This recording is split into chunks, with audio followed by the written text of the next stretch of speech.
Salve, camaradas! Tudo bem? O tema do vídeo de hoje do canal é Getúlio Vargas, Jango e Dilma Rousseff contra o derrotismo na análise histórica.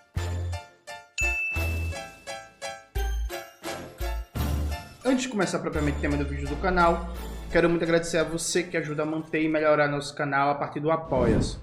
Seu apoio é fundamental para a gente continuar o nosso trabalho. Se preferir o Pix, está aparecendo aqui como QR Code na tela do vídeo. Lembrando que a gente tem uma lista de transmissão no Zap Zap com todo o conteúdo que a gente produz e recomenda. Entra lá e não perde nada. Camaradas, antes de tudo, assim, se tiver alguma zoada, algum ruído de fundo, é o ventilador que tá aqui, ó. Tá aqui. E aí, eu tentei gravar os últimos vídeos sem ventilador, mas não dá não, viu? Calor da desgraça, calor do satanás, assim, aí, desculpa, viu, gente? Desculpa aí, mas Recife, aquecimento global, ó, chegou firme por aqui. Dito isto, vamos lá. Note.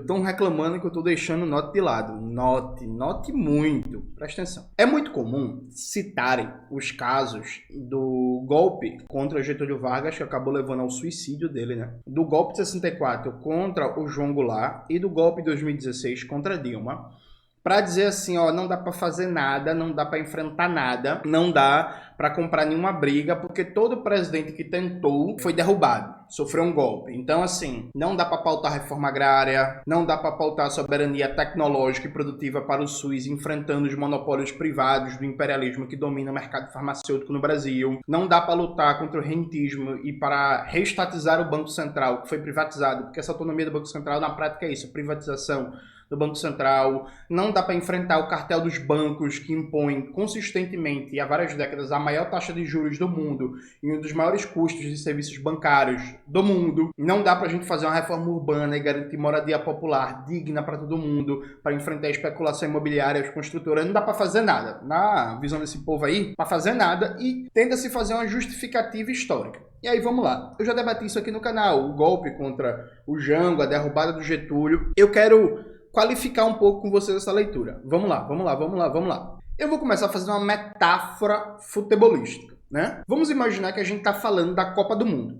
Né? Vamos imaginar que a gente está falando da Copa do Mundo. Vai começar a Copa 2026, né? 2026. Copa do Mundo 2026. Veja, a Holanda já ganhou alguma Copa do Mundo? Não. Né? A Holanda nunca ganhou o título de Copa do Mundo, mas a Holanda tem uma história na Copa do Mundo. A Holanda teve, várias participações importantes, né? Teve times marcantes, históricos, chegou à semifinal, chegou a quartas de final, chegou à final e por aí vai.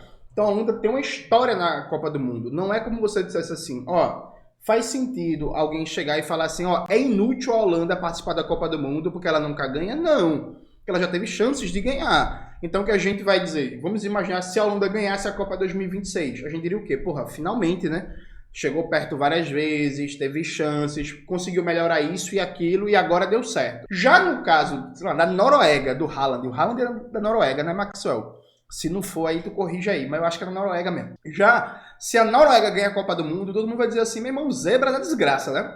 Zebra, ninguém esperava, porra nenhuma, a Noruega não tem história nenhuma de Copa do Mundo. O que esse exemplo mostra? Veja, os dois países não ganharam nunca a Copa do Mundo. Né? Portanto, até hoje, na história das Copas, eles são fundamentalmente países derrotados.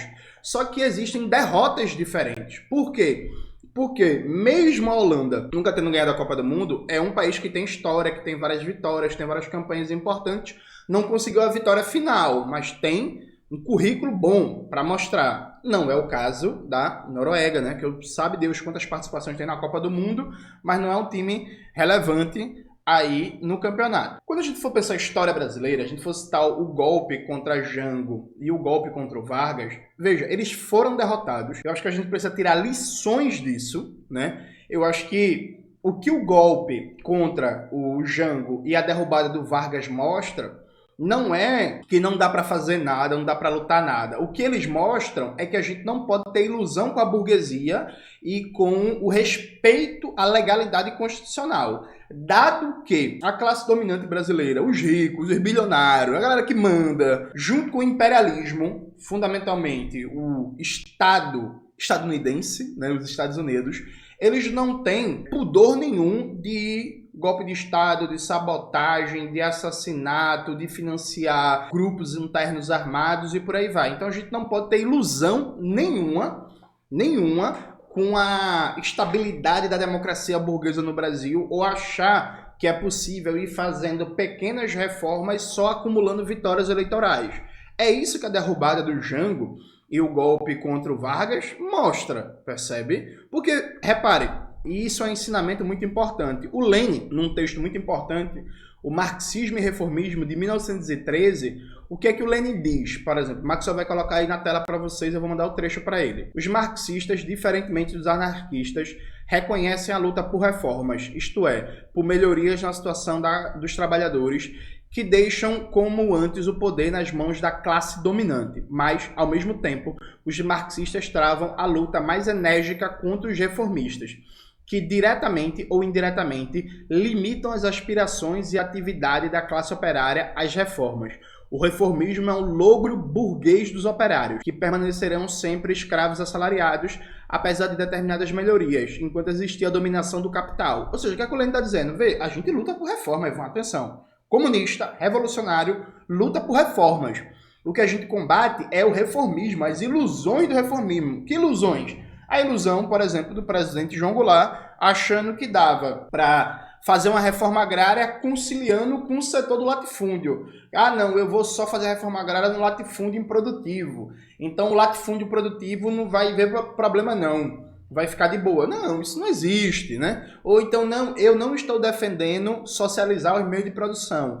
Logo, os industriais não tem por que querer derrubar meu governo. Não, tá errado, Jango, assim, sabe? Ah, ou então outra ilusão do Jango. Não, eu só quero uma política externa independente. Eu não vou me aliar ao bloco socialista. Então, logo os Estados Unidos não tem que ter oposição total ao meu governo. Não, Jango, tá errado. Assim, sabe? Isso é uma ilusão reformista. É você achar que é possível fazer reformas e que a classe dominante vai se convencer, a classe dominante do imperialismo, vai se convencer de que, ah não, ele só quer fazer uma reforma agrária aqui limitada, no latifúndio improdutivo, ele não quer acabar com a propriedade privada da terra ou a propriedade privada dos meios de produção. Logo, vamos deixar de boa. Veja, é uma análise equivocada. Tem um livro muito bom sobre o governo João Goulart, o livro do Muniz Bandeira, né? O governo João Goulart e as lutas sociais no Brasil. Coloca aí na tela, Maxwell, que é fantástico para estudar, para pensar o que foi o governo João Goulart. Só que aí qual é o problema? Veja, quando as pessoas fazem uma leitura da história brasileira, que ao invés de pensar, sim, a burguesia é violenta, a burguesia é autoritária, a burguesia é golpista, a burguesia é antidemocrática, a burguesia é antinacional, logo, a gente não pode ter ilusões com essa burguesia, com essa classe dominante. Ao invés disso, o raciocínio é dizer assim, dá para fazer nada porque se fizer alguma coisa vai ter um golpe de Estado. E esse raciocínio trata o Getúlio Vargas e o João Goulart como se fosse a Noruega e não a Holanda, né, na metáfora aí da Copa do Mundo, porque assim, antes dos caras serem derrotados, eles ganharam um bocado de coisa, né? E aí, veja como o mesmo evento histórico, você tem um sentido diferente a depender de como se conta a história. Veja, você pode contar a história, por exemplo, do Getúlio de duas formas. Você pode contar a história do Getúlio dizendo assim, não, e o Getúlio Vargas queria criar a Eletrobras, queria criar a lei de remessa de lucro para reduzir a exploração do imperialismo na economia brasileira e aí foi derrubado. Logo não dá para fazer nada. Ou você pode contar a história que é assim. O Getúlio Vargas liderou a Aliança Liberal, começou uma guerra civil no país em que a oligarquia brasileira se dividiu. O Getúlio ganha a guerra e, inclusive, impede um golpe militar, porque esse episódio hoje é pouco conhecido, né? Do público no geral, dos acadêmicos não. Que é, quando o Getúlio estava próximo de ganhar a guerra, as Forças Armadas chamaram o Getúlio para se reunir, ou foi no Rio ou foi em São Paulo, se não me falha a memória, acho que foi no Rio de Janeiro, na ideia de que as Forças Armadas apareceram ali na cena meio que como os pacificadores, dizendo assim, vamos organizar aqui um acordo de pacificação. Na prática, eles queriam poder, né, para eles, as Forças Armadas. Aí o Getúlio falou assim, bicho, não vou não, e se eu for, eu vou levar aqui meus milhares de soldados. Aí a gente conversa. Depois que eu tomar o poder, a gente conversa. Então, o Getúlio vence a Revolução de 30, né? Derrota a oligarquia paulista e derrota várias outras oligarquias aliadas, impede um golpe das Forças Armadas, toma o poder. Aí, em 32, ele derrota a guerra civil provocada pela oligarquia paulista, né, naquele que ficou conhecido de maneira equivocada como o Levante, ou a Revolta, ou a Revolução Constitucionalista. Na verdade, foi uma contra-revolução oligárquica. Tem um livro muito bom do Francisco Quartim de Moraes, que detalha o tema. 1932, a história invertida. Coloca aí na tela, Maxwell. Aí o Getúlio ganha em 32, da oligarquia paulista, dá um pau nos paulistas. Aí em 35, o Getúlio ganha da gente, os comunistas, bota pra fuder na gente, prende, tortura, mata, um bocado de comunista. Aí em 37, o Getúlio ganha dos integralistas, que tinham mais de 1 milhão de militantes no Brasil inteiro, dá um pau nos integralistas, os integralistas tentam dar um golpe de Estado, o Getúlio consegue sobreviver, consegue derrotar o golpe, e depois prende todos os integralistas. Aí depois, setores do exército queriam fechar o regime, queriam um regime militar, que viria a ser o Estado Novo, né? Em sequência a isso, o Getúlio assume a liderança do processo, porque vários setores das Forças Armadas queriam um Estado Novo sem o Getúlio à cabeça. O Getúlio consegue assumir a liderança do processo e, na prática, se cria um regime militar com a liderança civil. Na prática, o Estado Novo foi isso, um regime militar com liderança civil. Aí o Getúlio sobrevive toda a guerra, numa pressão gigantesca da Alemanha nazista, dos Estados Unidos e tal. Não consegue, inclusive, nessa pressão, arrancar dos Estados Unidos Volta Redonda. Aí ele é derrubado em 45, mas é eleito senador. O candidato que ele apoia, querendo ou não, o Eurico Gaspar Dutra, é eleito presidente da República, quando a UDN achava que o cara ia ganhar a eleição finalmente, mas ganha o Eurico Gaspar Dutra, que foi apoiado na reta final pelo Getúlio Vargas, e aí foi apoiado numa coisa que é muito curiosa, né? A trilogia do Lira Neto sobre Getúlio Vargas detalha isso com um brilhantismo, uma escrita deliciosa, né? O PCB, na época, lançou o Iedo Fiuza, que era um cara próximo do Getúlio. Qual era a lógica do PCB, do Luiz Carlos Prestes e do Partido Comunista? Era, ó, vamos lançar um cara que é próximo do Getúlio para pegar os votos getulistas, já que o Getúlio não é candidato, né? Aí, na reta final, o Getúlio, que era bem anticomunista, né? Diga-se de passagem. O Getúlio, vendo que o candidato comunista tinha a chance de crescer muito, o Getúlio entra com mais gás na campanha, declara voto para Eurico Gaspar Dutra, o Dutra ganha a eleição. Aí depois, a classe dominante brasileira, quase que em peso, não queria o Getúlio candidato. O Getúlio é candidato, ganha a eleição, consegue criar a Petrobras, presta atenção, consegue criar a Petrobras, que foi a briga do fim do mundo, a mídia burguesa não queria, o grupo de mídia mais importante do país na época, o Diários Associados, do Assis Chateaubriand, não queria, e aí briga, pau, consegue criar a Petrobras, consegue criar a BNDES, consegue criar um bocado de porra. No final da vida, já velho, idoso, na terceira idade, ele é derrotado sim e acaba se matando. Mas aí veja, é isso mesmo? Foi só uma vida de derrota? Não, ele ganhou com sua porra, né? Vocês entendem a forma de contar a história? Como é que muda a leitura do papel do personagem? Numa primeira forma de contar a história, você conta a história assim, ó, o Getúlio tentou brigar, foi levar um golpe e morreu, não dá pra brigar não. Na segunda olha, ganhou essa, perdeu essa. E aí, o que aconteceu que perdeu essa? O que é que se poderia fazer diferente? Porque, querendo ou não, e não só fruto do governo do Getúlio, um fruto do movimento de massa, fruto de pressão, de atuação dos sindicatos, dos comunistas, dos anarquistas e por aí vai, mas saiu CLT, saiu Petrobras, saiu criação do Ministério da Saúde, Ministério da Educação, saiu criação da CAPES, da CNPq, de Volta Redonda, da Fábrica Nacional de Motores, o salário mínimo de 30 a 45 cresceu 4 vezes acima da inflação. Então, assim, vocês entendem que a forma de contar a história muda muito. Parece que o bicho tava lá sem fazer nada, sem mexer com ninguém, aí resolveu comprar a briga, foi lá, queriam derrubar o cara se matou. Veja, a primeira leitura é uma leitura derrotista. A segunda leitura é uma leitura que entende que houve, dentro de um processo histórico, derrotas e vitórias do personagem histórico Getúlio Vargas, e a gente tem que analisar por que ele foi derrotado, mas isso não significa dizer que não dá pra fazer nada. Mesma coisa, João Goulart. João Goulart foi derrotado num golpe de 64. João Goulart queria o quê? Queria reforma de base. Queria reforma agrária, reforma bancária, reforma educacional, reforma urbana. Tá vendo tudo? Dá pra pautar reforma? Não. Mas peraí. Jango era ministro do Trabalho do Getúlio Vargas, né? No governo democrático. Aí o Jango dá um aumento de 100% do salário mínimo. Aí o exército fica maluco, uma pressão gigantesca. O exército não, as Forças Armadas e tal, solta manifesto pedindo a demissão do Jango. Aí o Jango é demitido. Alguém vai dizer, tá vendo, Johnny? Não dá não pra lutar não. Veio, o Jango deu 100% de aumento e foi demitido. Sim, pô, ele foi demitido e virou uma das figuras mais populares na classe trabalhadora no Brasil inteiro. E aí? Aí em seguida o Jango é eleito vice-presidente, porque na época era eleito em chapas diferentes, gente. Você votava para presidente e votava para vice. Aí o Jango é eleito vice-presidente, e aí é o JK presidente e o Jango vice. Em seguida, o Jango é eleito vice-presidente de novo. O cara ficou como uma das figuras mais influentes, mais importantes do Brasil inteiro, por causa daquele negócio do 100% de aumento do salário mínimo e porque também o Vargas, quando morreu a carta de testamento, ficou muito claro ali que o Jango foi escolhido pelo Vargas como seu sucessor. E aí, tem uma tentativa de impedir a posse do Jango quando o Jânio Quadros renuncia. O Jango estava na China, né? Viajando numa missão diplomática. Aí as Forças Armadas, de novo, anunciam um golpe de Estado, dizendo que se o Jango voltasse para o Brasil, ele seria morto. Aí o Brizola pega em armas, organiza o terceiro exército, arma o povo, faz a campanha da legalidade e promete marchar do Rio Grande do Sul até Brasília, de armas na mão, depondo os golpistas do Congresso, empossando o Jango e convocando a Assembleia Nacional Constituinte. O Jango, que era um conciliador, decide, ao invés disso, né, decide assumir o governo com o parlamentarismo. Mas veja, o golpe foi impedido, viu, gente?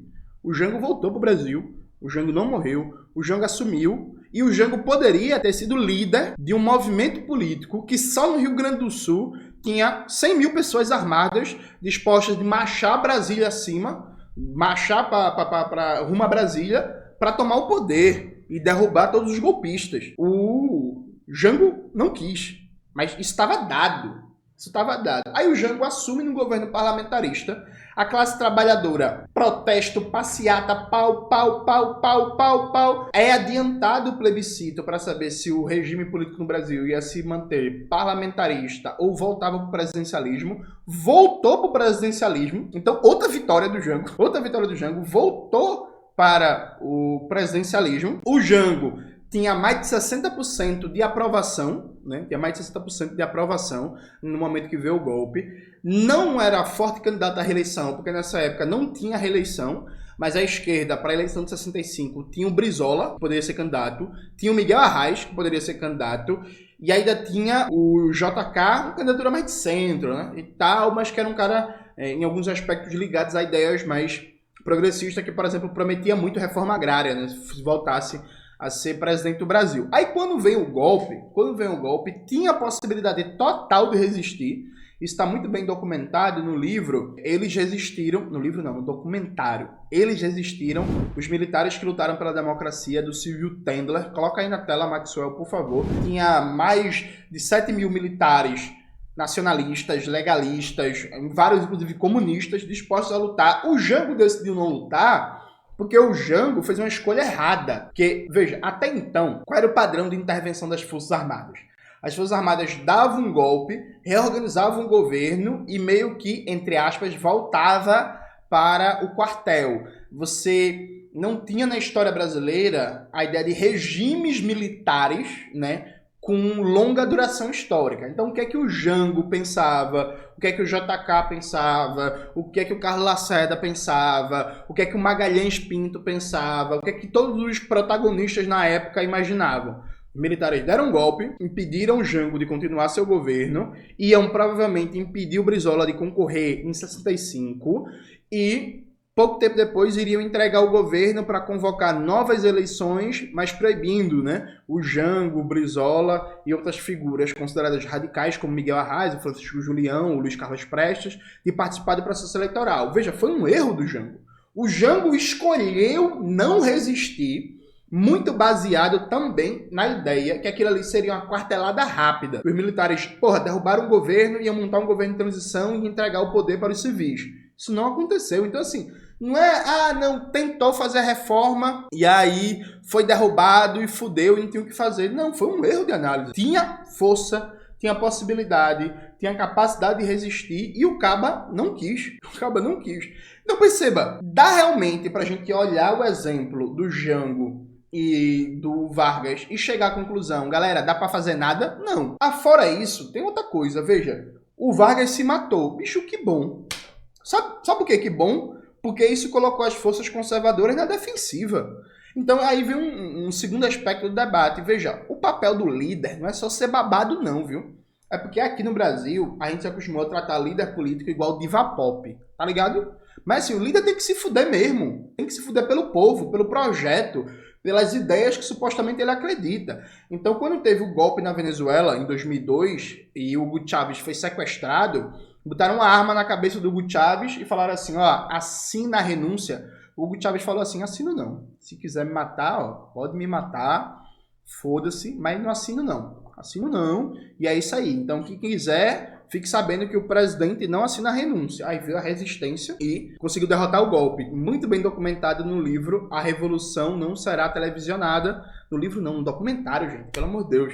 Bota aí na tela, Maxwell. Mesma coisa, quando os nazistas estavam na boca de tomar Moscou, né, e Stalingrado, a ideia era pegar o Stalin e levar ele para o Extremo Oriente, né? Porque estavam com medo de o Stalin ser capturado. O Stalin falou assim, vou sair daqui não, vou sair não. Não, mas é muito perigoso, não sei o que. Não, o Stalin, não, é perigoso, mas o papel do líder tá aqui, porque se o líder vai embora, o que o povo vai acreditar que a resistência tem chance de vitória?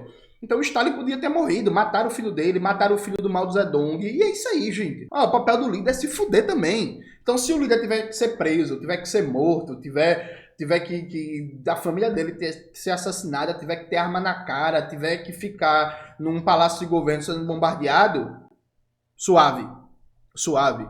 Tá ligado? Suave. É isso. Porque, veja, eu já falei isso no canal. A gente conseguiu criar a Petrobras. E a Petrobras está aí até hoje, né? Com todos os problemas, ataques, desmontes dos animais, a Petrobras está aí. O Irã, para conseguir criar sua empresa pública de petróleo, eles tiveram que fazer uma revolução, né?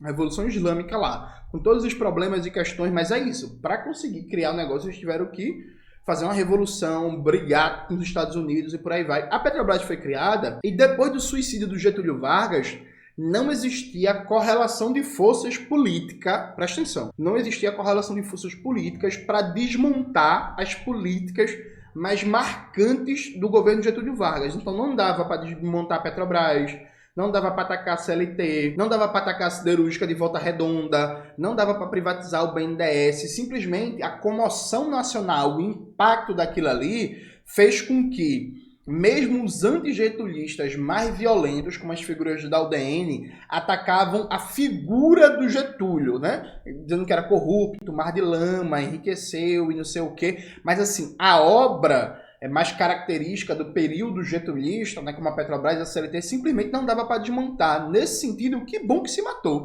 Oxente, tá ligado? Papel do líder. Veja, as pessoas no Brasil se acostumaram com a ideia que o líder é só para ser amado, paparicado e babado. Não é isso mesmo, pô. Teve que se matar para, por exemplo, quebrar aquele bloco liberal que estava muito agressivo, inclusive com propostas abertamente privatizantes. Teve que se matar? Perfeito.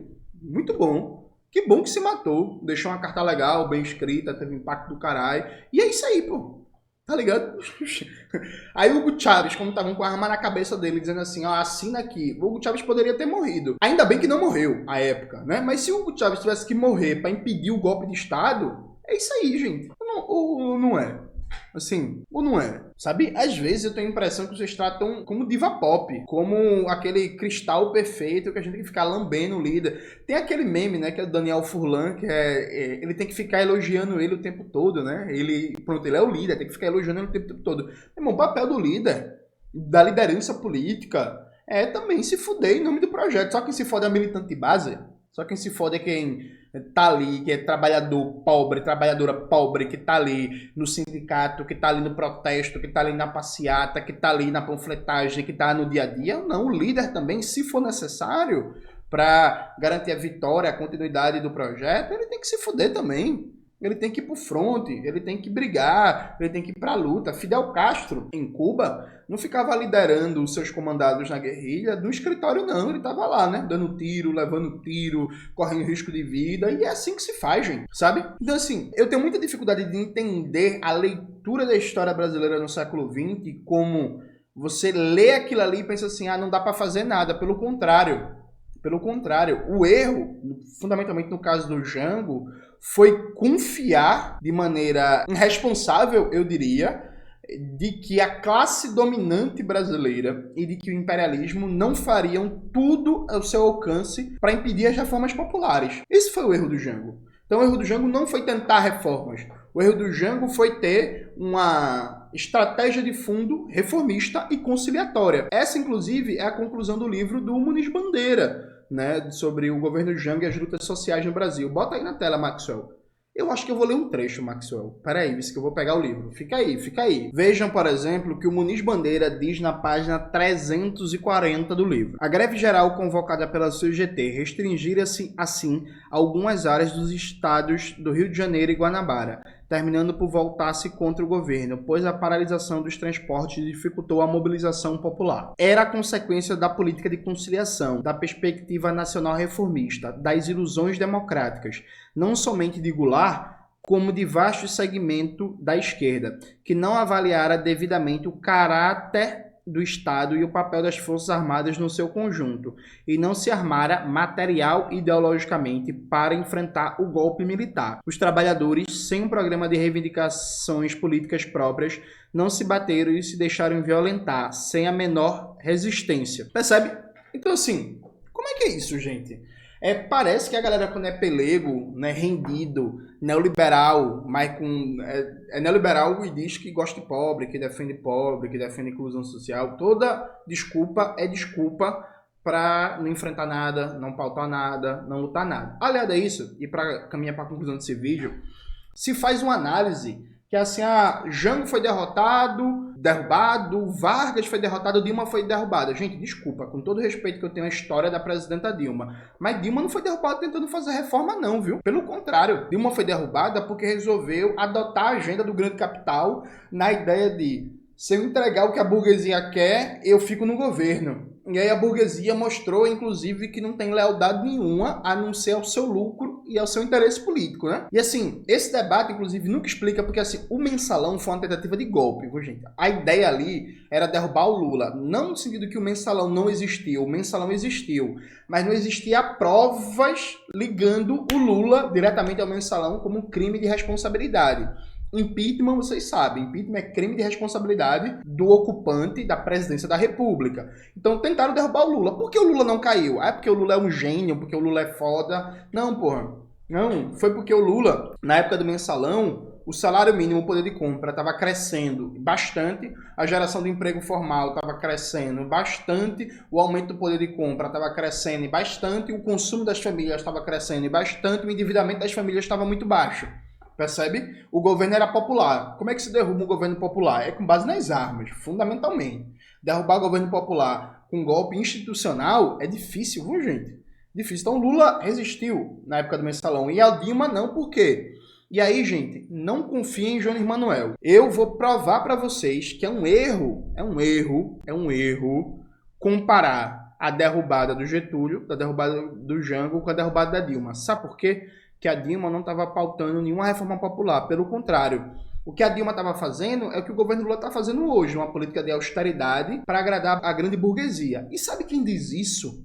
Não é Jones Manuel, não. É o PT. Como é, Jones? É, o PT. Abri aqui o documentozinho para vocês. Esse documento aqui, ó. Deixa eu mostrar o título antes de tudo. Aqui, ó. Diretório Nacional do Partido dos Trabalhadores, reunido dia 17 de maio de 2016 em Brasília, aprova a seguinte resolução política. Veja, isso é um documento oficial do PT. Tá no site do PT. Tá nas redes sociais em todo canto. Na época, o presidente do PT, se não me falha a memória, era o Rui Falcão. Aí qual era o balanço do PT de por que o golpe contra Dilma deu certo? No momento mesmo do golpe, presta atenção. É porque depois eles começaram a mentir para ganhar a eleição e tal, mas no momento do golpe, qual era o balanço do PT? Veja, não é meu, não é de comunista, né? É o balanço do próprio PT. Vamos lá, página 7. Leia um documento inteiro que é muito bom, viu? Mas vamos direto para a página 7. Sobre segundo o PT, porque Dilma Rousseff caiu. O governo da presidenta Dilma Rousseff, em seu primeiro ano, optou por realizar um forte contingenciamento de despesas e investimentos, ao mesmo tempo em que elevava a taxa de juros. Opa! O crescimento do PIB, que havia sido de 7,8% em 2010, cai para 4% em 2011, e 2% em 2012. Diante desses resultados negativos, o BC, Banco Central, derruba a taxa de juros e a União franqueia subsídio às empresas, através de desonerações fiscais, em uma política que atingiu seu ápice em 2014. Apesar do novo ciclo de elevação da taxa de juros, o PIB cresceu 3,5% em 2023, mas despenca para 0,2% em 2014. A tentativa de contornar reformas estruturais através de fortes incentivos ao investimento privado tinha conseguido preservar o emprego, mas não relançou a economia. Diante da crise, o país foi colocado em uma encruzilhada. Acelerar o programa distributivista, como havia sido defendido na campanha de reeleição, ou seja, na campanha de 2014, ou aceitar a agenda do grande capital, adotando medidas de austeridade sobre o setor público, os direitos sociais e a demanda, mais uma vez na perspectiva de retomada dos investimentos privados. O governo enveredou pela segunda via. Privilegiou o investimento privado, foi adotando medidas de austeridade, foi atacando direitos sociais, foi, segundo o PT, sim. O ajuste fiscal, além de intensificar a tendência recessiva, foi destrutivo sobre a base social petista, gerando confusão e desânimo nos trabalhadores, na juventude e na intelectualidade progressista, entre os quais se disseminou a sensação, estimulada pelos monopólios da comunicação, de estelionato eleitoral. Quem está dizendo isso, lembrando, não é Júnior Manuel, é o próprio PT, documento oficial do PT, assim que saiu o golpe em 2016, porque Dilma caiu. A popularidade da presidenta rapidamente despencou. As forças conservadoras sentiram-se animadas para buscar a hegemonia nas ruas, pela primeira vez desde as semanas que antecederam o golpe militar de 64. O enfraquecimento da esquerda, nos meses seguintes à vitória apertada no segundo turno de 2014, rapidamente alterou a correlação de forças no país, dentro e fora das instituições. A direita retomou a ofensiva. As frações de centro, assistindo à rejeição do governo na opinião pública, começaram a se afastar da coalizão presidencial, deslocando-se para uma aliança conservadora que impôs seguidas derrotas parlamentares à administração federal. Veja, essa é a análise do PT de por que Dilma caiu. Porque quando foi colocado o país numa encruzilhada, que é para manter um nível de emprego, para melhorar a qualidade do emprego, né, que eu já falei várias vezes aqui no canal, que o governo petista, os primeiros, geraram muito emprego, e sim, empregos ruins, de baixo salário, para melhorar a qualidade do emprego, para alavancar o crescimento econômico, para continuar fazendo políticas sociais, tinha que fazer reformas estruturais, porque tinha acabado o boom das commodities, né, gente? Então, assim, qual foi a escolha do PT? Fazer um ajuste fiscal. A Dilma Rousseff, repito, ela foi derrubada aplicando um programa de direita, sabe? Ah, Júnior, mas o programa que veio foi mais de direita ainda. Foi. O que não muda o fato que a Dilma Rousseff foi derrubada aplicando um programa neoliberal. Aí vocês querem comparar a derrubada da Dilma com a derrubada do Jango? Sabe? Peraí, gente. Oh, gente. Então, assim, muito cuidado com quem apresenta para vocês uma leitura distorcida e falseada da história, que é uma leitura derrotista, que tenta fazer da história brasileira que é assim, galera, dá para lutar por nada, dá para fazer nada, porque senão a gente vai ser derrotado, sabe? Isso é uma falsificação da história brasileira para tentar justificar a rendição histórica atual de um certo presidente aí que faz um governo neoliberal, percebeu? Muito cuidado na hora do manejo da história do nosso país. É isso, galera. Espero que vocês tenham gostado do vídeo de hoje do canal. Não se esqueça de se inscrever no canal, ativar o sininho, curtir esse vídeo, compartilhar tudo isso que vocês já sabem. Um beijo e até a próxima.